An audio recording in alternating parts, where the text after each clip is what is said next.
பேசுறீங்க? Kannan sir phone பண்ணி கொடுத்தாரா? ஆமா. ஆமா, பக்கத்துல இருக்காரா? அவர்கிட்ட எதுவுமே கேட்காதீங்க. நான் கேட்கிற கேள்வி பதில் சொல்லுங்க. சரி, உங்களுக்கு ஏஆர் ரஹ்மான் இட்ஸ் என்ன மூவில என்ன சாங் ரொம்ப பிடிக்கும்?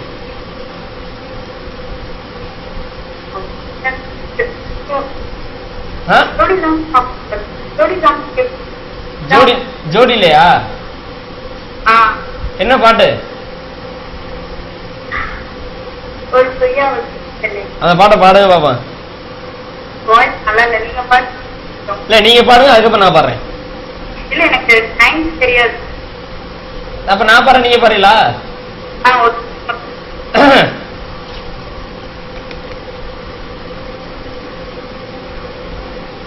ஒரு பொய்யா பதில் சொல் கண்ணே, பொய்யாவது சொல் கண்ணே, உன் காதல் நான் தான் என்று